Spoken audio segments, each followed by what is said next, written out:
Kwanza kitu cha kwanza mimi nampenda mwanamke role model.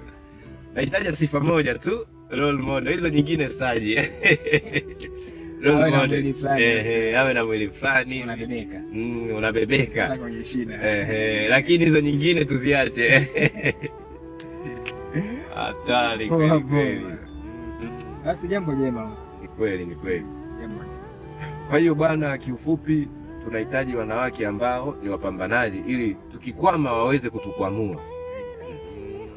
Tunasaidiana pale ambapo tumekwama.